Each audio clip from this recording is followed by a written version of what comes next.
My name is Mike, and I did the Museum on Illusions also. I began my process with the idea of illusions. An illusion is a distortion of the senses, revealing how the brain normally organizes and interprets sensory stimulation. I began my research in optical illusions. Here are two images of illusions which appear to have curved lines creating spherical bulges, but in reality all these lines are parallel and perpendicular to each other.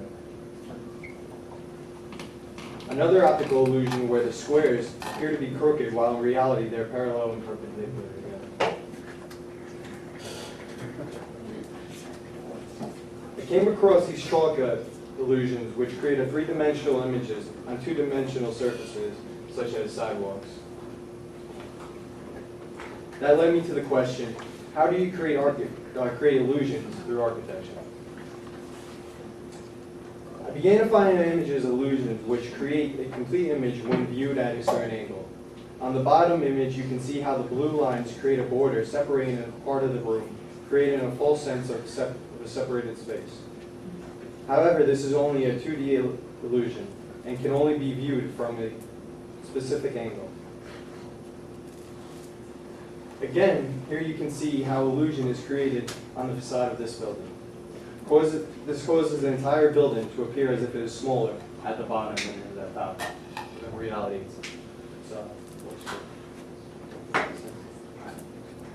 Then I came across this image. This image was the inspiration for my design process of the building. Here you can see how see a perspective of two figures running in a tunnel. It appears as if the figure in the background is larger than the one in the foreground. But in reality, they are the same exact size. This illusion creates the illusion of full scale. Here's an image I created which shows a correct perspective of the two figures at the same size in the tunnel. You can see the one further back is smaller than the one in the front.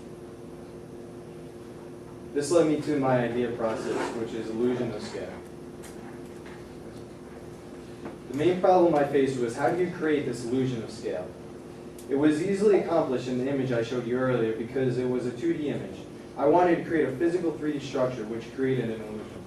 So I came up with this idea of a rectangle whose one side is scaled down, creating an irregular shaped rectangle. This allowed me to create the illusion. By creating a falsely perspective room, allowing the objects which are the same size appear to be larger as they are placed further back. This area of false perspective is enclosed in its original structure.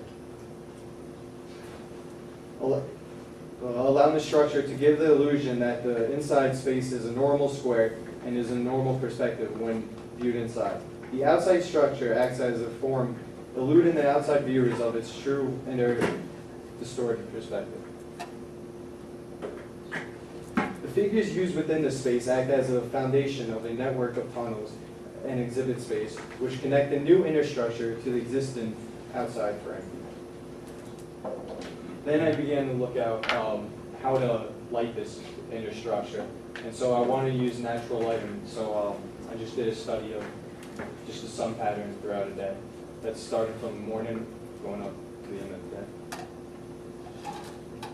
I decided to use the area for natural lighting, which was windows, with this pattern. It creates the illusion that the lines look crooked, the horizontal lines start to look crooked, but in reality, all the lines are parallel and perpendicular to each other.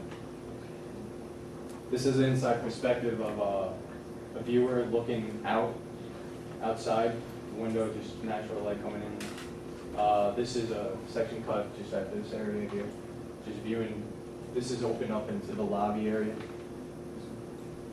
And this is just an image to view everything programmatically. Void space, which was created from the old structure and the new structure, I use mainly as exhibit space, a large area for exhibit space, and then channel network go throughout it. This is original area. I use that mainly for lobby space, and I use a lot of the existing, I think they're elevator, they're towers, but I use them mainly as elevator network and go from each floor to move throughout the building. And that's the building at the site. That's that.